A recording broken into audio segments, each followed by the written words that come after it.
Hi everyone, welcome to the last week of Advanced Composition for Future Teachers. Can you believe it? We've made it through 3 weeks. We're 3/4 of the way there. We've just got the last couple things to do this week, and then we will have finished this absolutely accelerated, rapid class. So I can't believe it's gone by this quickly. I just wanted to take a minute and do a few things in this video, the first of which is to thank you, and the second of which is go over the final a little bit. So I'll do the thank you first. So I just wanted to take a moment and say thank you for all the hard work and dedication that you showed in this class. I know that this is not an easy feat to do a fully online 4-week course that encapsulates a full semester's worth of work. So I know it's really challenging and really fast-paced, and you all did a really good job. I've thoroughly enjoyed reading your posts and hearing what you have to say about the materials and watching you grow and expand as an instructor. So it has been really a wonderful thing to watch that. And so most of you have been returning in your reflection blog today, and I've been responding to those. It's just been really nice to hear what you have to say. So one of the feedback, of course, was the partials and how fast it was to get there and how how hard it is to get that reading done so early, and I totally agree. I thought about moving around a multitude of times, but I just couldn't figure out how to make it work within the scaffolding and where I wanted it within the progression. So I really appreciate you guys being good sports, and it was a lot to ask for me to have you do that, but I'm kind of thankful that you did, and I hope it was a useful tool for you. So thank you so much. I'll keep looking at the feedback and keep thinking about how to make the class better. It's very helpful to me. So let's talk about the final for a minute. I haven't gotten a lot of emails. I've gotten a few emails about the final, but I just always want to open this up. I've said it in a couple of times that if you need more direct information, if the prompts, because they're not outrageously, the prompts are, I think, clear, but they're not step-by-step, because I like to leave a lot of room for creativity. I also don't like to fit people into my box of how I think curriculum should be built. I think there are aspects that I can look at to give you feedback on, but there's also some freedom I think that needs to happen, especially because there are different grade levels that you all will be teaching, and it doesn't all fit into the same box. So I leave a lot of leeway, and that could be confusing. But if you are confused, I'm always available for a Zoom meeting. So all you have to do is shoot me an email, and then we can set up a time, and we can spend 15 minutes together just talking about what you want to do and what you want to create. I'm happy for you to bounce ideas off of me. It's really not me looking for you to check a box of things. It's really me hoping that you will start to consider curriculum, and that it's an opportunity for you to build something that would be fun to teach, that starts you thinking about standards and assignments and readings and assessment. So really, again, some of you are going to be really far ahead on this. You've already been teaching in some level, and some of you, this is the first stab at this. So I'm available if you really want to talk about it one-on-one and tell me what you're thinking about. That might be a little easier than email. Sometimes if the interpretation gets a little hard for me. But I'm happy to spend 15-30 minutes with you talking about whatever you need to move forward. So don't hesitate to reach out to me if you need to in the next couple of days. And we have until the end of the week, and so I'm happy to set up some times. As far as the final goes, just clarifying to make sure that we understand that there are 2 parts to the final. There is the course design, and then there's the pedagogical response. If it was me, I would start with the course design first. So I would build the course design, and then when I was done with the design, I would then work on the pedagogical response. So the course design for me is a 3, what I'm thinking it'll look like, is a 3 to 4 week unit. for any age group that you would want to teach. So some of you might be working with elementary school, high school, some of you might be working with college. Obviously, you can tell that I picked the dystopian because this would probably fit in very well with a high school or maybe even high-level junior high course. So even though I teach college, I was trying to bring in materials that would allow you to think in those terms. But you might be teaching kindergarten or first grade, and I still want you to think about a 3 to 4 week unit that you would have where students would move through readings, materials, assignments, projects, with some kind of cumulative or assessment at the end of it, that there would be some kind of idea of scaffolding, that they would be able to move through assessments within the class, and that would hopefully that each of the assessments or assignments would build towards this end project or idea. And your theme, your unit could have a theme.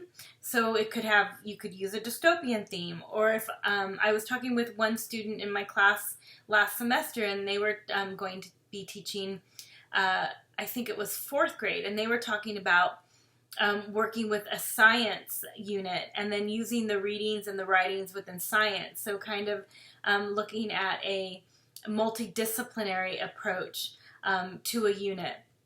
I also talked with the student about possibly last semester doing a butterfly unit, right? Where there would be some art involved, there would be some reading involved. They might read Hungry Hungry Caterpillar. They might have an art project where they draw butterflies. They might do some reading or reading as a group, or a teacher reading to the students because they were young students. So readings can look very different. It depends on what grade you're working with and how you want that to look. But I assume that there would be multiple assignments, multiple assessments, multiple readings. Some of this might be extremely worked out, like you might have a lesson plan for that day. Other times it may just be ideas or a grid that you're working on where some of it's complete and some of it's not. Because this is a lot of work to do. So I know that not every piece of it might be completely finished, if that makes sense. So there is that portion, which is the unit or the course design, and that can be done in a lot of different platforms. You can note on mine that I use Wix as my platform. So you might have a whole course, like our course, but maybe only 4 weeks of that. And you might want to only have 4 weeks of that completed. You may not want to use a website at all. You may choose to work with Prezi, or you may choose to work with Excel or Word. You might choose to work with Google because you're thinking about working in a Google Classroom. So for me, the platform isn't really that important. It is. I mean, it's not like for me to dictate to you important, but I do think that you should pick some kind of platform that you think enhances the work that you're doing and your course design. So thinking about that, thinking about the platform, how you want to make the materials available to your students. And one of the things I think that might be interesting for you to think about is this idea of remote instruction. So I would assume that most of us are going to forever on be creating syllabi or course instruction or course design that includes a way to be able to get information to students remotely. The time of just having handouts is probably past. Although you may want to have both, because I have known so many of my teacher friends that are, printing handouts and packets for kids to come pick up at schools. At the same time, other ones are doing remote instruction, everything online. So I think it's really intelligent to start thinking about that, because we're living in an entirely different world when it comes to our educational practices lately. And to be honest with you, COVID-19 isn't the first time in Butte County that we've had to deal with remote instruction. We had campfires, we had floods, we had dams wanting to overflow, we've had COVID, we've had blackouts, power outs. It's been pretty constant for the last 4 years. So you might want to be thinking ahead of the game and start thinking about how you could make these materials available via remote access. So I think that's super important too. The pedagogical response is a response to the course design. It's really your way to be able to explain to me the design and how the materials from the class have enforced your and that's the wrong word, I'm so sorry, informed your choices for your course design. Does that make sense? So so I want you to be aware of why you made the choices that you made, and that's super important.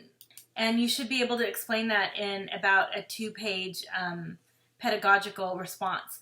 Some people call these teaching philosophies, right? Like, why did you create the design that you did?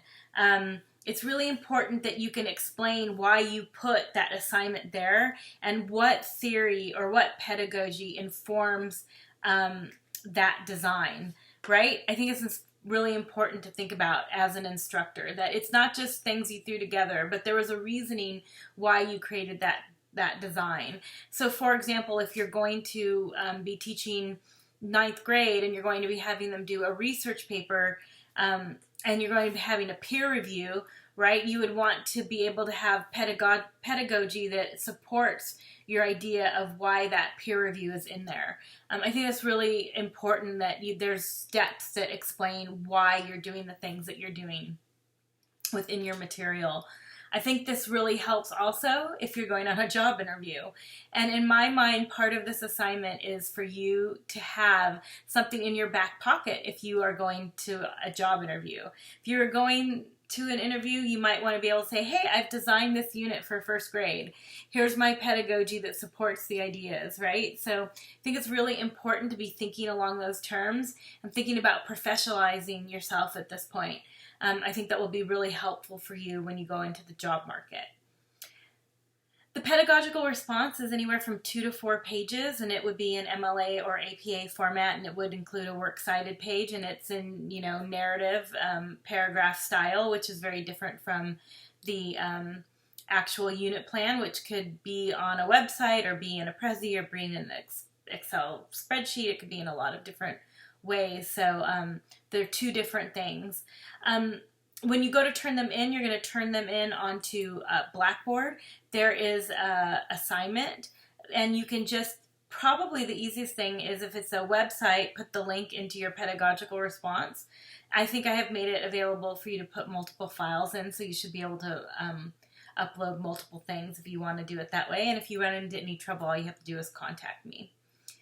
I think I'm going to leave the video at that. I'm at 13 minutes, and I don't usually do them over 6 because people usually stop listening. It gets hard to pay attention.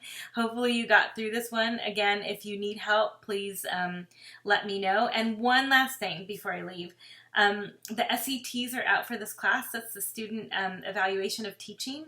And I only have a few of you who have responded. If you would please fill those out for me, that would be really great. I love to get your feedback, and hopefully it can help me to change the class and adjust it in any way that would be necessary to help your learning practices. Okay, you all have a super day. I'll talk with you soon. Bye.